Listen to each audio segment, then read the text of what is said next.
Hello and welcome to the Merle and Locke podcast. I'm Merle. And I'm Locke. Set sail and low expectations for everything nerd, accompanied by a healthy, albeit shameful, helping to point in the span to lack of focus and questionably acquired knowledge. And more. And more. Let's talk about phone obsessions.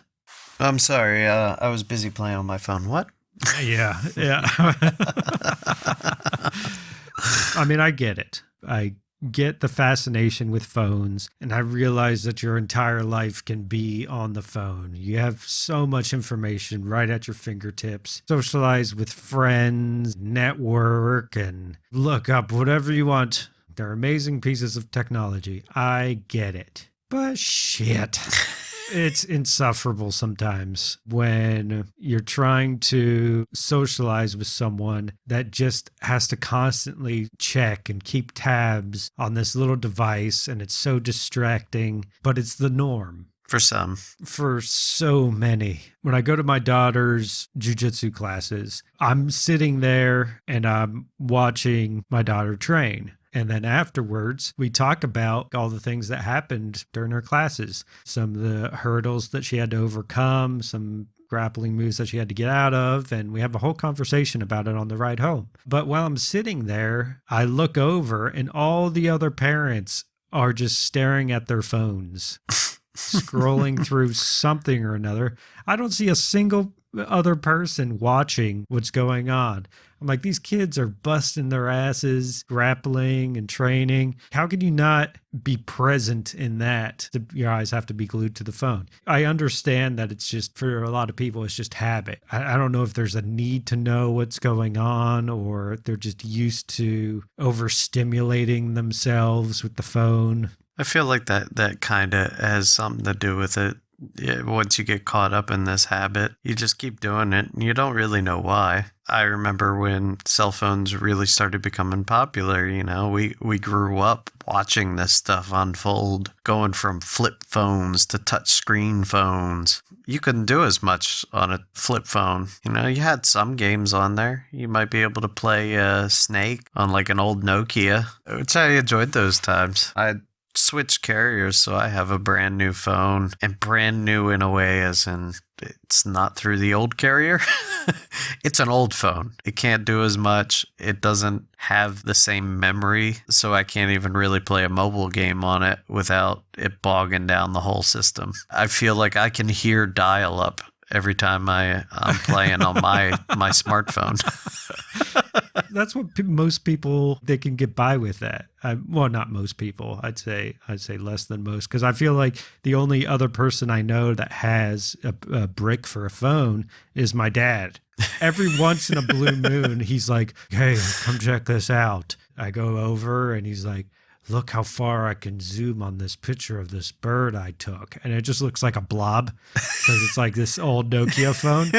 And I'm like, "Oh, that's a great picture, Dad. Well done." You can so really impressive. see all the pixels in that. and it's a flip phone, so he has to press like all these buttons to do the zoom functions. Right, yeah. And I'm like, "Oh, bless you, my sweet summer child." But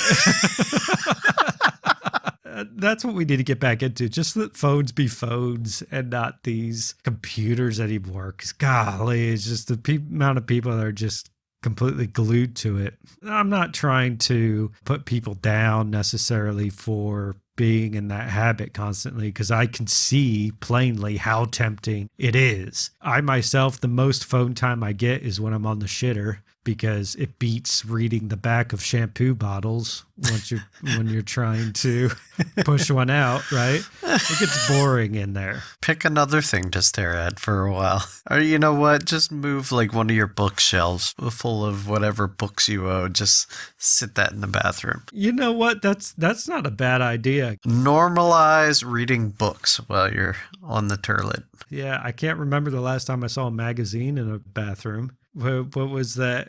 Good Housekeeping. That's not as terrible as having like People magazine. Or the Hunters and Anglers. That was the only good one. But what brings this up is my daughter's getting to an age where I'd say probably most kids in her class have phones already. and she's been fighting tooth and nail for me and her mom to get her one. I realize that she wants to be able to network a little easier with her friends from school, especially when she's out of school, be able to chat and gossip and whatever and keep up with social media and stuff like that. Like, I get it, but I don't let her have social media. That's out of the question forever if I can keep her from it. But as far as the phone goes, I know how addicting it is, and I know that she'll be glued to it because I've seen it in a friend of hers. Recently, she had a sleepover with her friend, and her friend just got a phone. And when they play together, they have a lot of fun. They wrestle about, they joke around, they pick on each other, they just have a good time. But since her friend has gotten this phone, she's constantly distracted by it. I remember one day they were playing outside and I was looking out the window and watching. Her friend put her phone off to the side, but occasionally she would keep walking back and checking her phone and looking through it. My daughter would come up to her, just be poking at her, trying to get her to come back and play. Stop looking at your phone. Stop scrolling through TikTok. Because for some reason her friend was allowed to have TikTok, which is absurd at this age. But I mean, I'm not her parent, so what can I say? Yeah. Anyway, her friend would get angry at her to a point where just the other day, she got so angry at my daughter for trying to get her to come play instead of looking at her phone that she threw a basketball at her face. Jeez. And my daughter came home crying. Papa Bear came out. I was pretty pissed. And I used it as a teaching opportunity. It's a good way to do it. Well, yeah, it felt kind of scummy, admittedly, because I was like, "Oh, look at your friend, look what not to do," kind of thing, and it felt extremely scummy. But at the same time, like, even though I don't want her to think less of other people because of their shortcomings, it was still an easy opportunity to use as an excuse as to why I don't want her to have a phone. Because I was like, look what these things can do. They just completely take you out of the present situation. You can't remain present and in the moment with your friends or loved ones because this little device keeps taking you away from it. And it's an addiction. Naturally, we all know when people are threatened to be taken away from their addiction, sometimes they lash out. And that's exactly what her friend is doing. And she understood that. That made sense to her. And I made the rule whenever her friend comes over, I told my daughter that her friend is to report to my office, like I'm some kind of principal or something. Report to my office. And she has to hand me her phone. And I will put her phone down on the desk. And I'm like, if it goes off, you get a text message that you need to answer. Yes, you can come back and you can check it.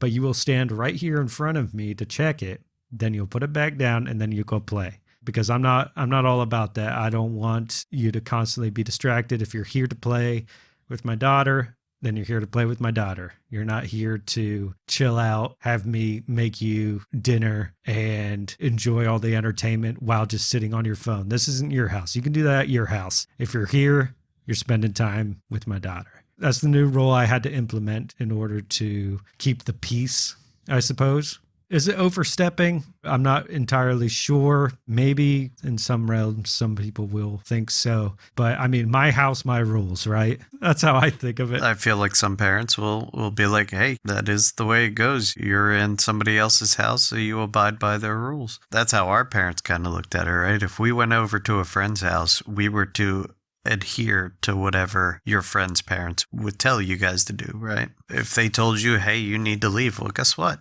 You need to leave. They told you to be quiet. Be quiet. Or else you leave. And I would say that that's kind of the same scenario. I feel I'd probably establish, hey, if this behavior keeps up, you need to leave. Even if that means that my daughter would be upset by that and be like, hey, I'm trying to help you. You might not see it right now, but someday. It's been deeply troubling, and the conversations that I've had with my daughter about it, we know her friend's mom. She's a single mom, and she does her best. She has 3 kids, which is a lot to handle, and I understand. But just letting her child get away with things and this unhealthy obsession, I wanted to go to her friend's mom and have a discussion with her about it, saying that she's lashing out because of it. I feel Like there has to be a intervention of sorts and perhaps some time away, especially because she had physically assaulted my child because of it. Yeah. It's time to take technology away for a bit. But the way we've done things is I never go to her mom, because the thing that happens is that her friend gets grounded and her mom tells her why. Then her friend holds resentment towards my daughter because she had told me about what had happened, and then I had told her mom. Then that would classify my daughter as a snitch. Yeah. Oh, you can't be a snitch, you can't talk about your feelings and being abused and what have you. So rather than telling her mom, I often step in, I take action or preventative action. It's not necessarily disciplinary, I think, like punishing her for certain things, but it's more preventative so that it doesn't happen again. I'll bring to light concerns to her face. The whole saying with like, it takes a village, right? Right. Yeah. Back in the day, we're used to parents stepping in more often, and then your parents being like, well, you crossed the wrong person, you better fix yourself. That's what I had become accustomed to. If I'm unwilling to take those actions myself, then I cause, like I said, some resentment between friends, which is something I want to avoid completely, because that's not what I want. I just want to bring to light that there's a problem that needs to be addressed. If you or any other viewers have other suggestions, I'm completely open, because I don't necessarily have a how-to of how to handle things like this, but that's how I've done it in the past, and it seems to work. I think it's helped a lot. I've saved a sleepover because of taking the phone away, and my daughter ends up having a good time because, earlier on in the day, she's like, I don't know if I want to have a sleepover because she's just going to be looking at her phone all night and we're not going to play. And I took the phone away and they had a good time. I would have said that if that's the situation, this is more from an aspect of how us guys might have seen it in that time. Like if I was a kid experiencing that, if I would have said that, the solution probably would have been like, well, then they don't need to come over. If they don't want to spend the time with you as a friend, then they clearly don't want to be there as a friend. That's the only message I can really get across, because time will tell at this point if that person remains friends with your daughter. If they don't remain friends, then, well, we kind of seen it coming, right? That was a solid option in the back of my mind, but that seemed like an easy path. Right.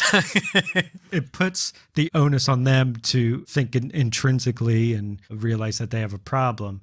But what I did, the approach I ended up taking was, I know what the problem is, and I'm revealing what the problem is, and I'm taking away the problem.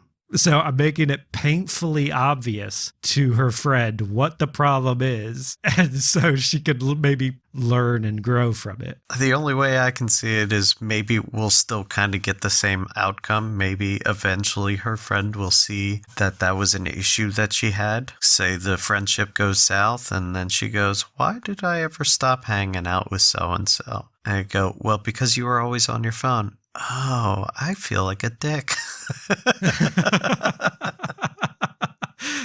Yeah, of course we'll still see the same outcome, because if she learns that every time she comes over, she doesn't have access to a phone, if she stops coming over because of that fact, then I guess, yeah, we'll know for sure. We'll see what happens, eh? Yeah, that's right. We'll see what happens. If you enjoy the Merle and Locke podcast, please consider becoming a patron by going to patreon.com/MerleandLocke, or simply follow the link in the description. Thank you.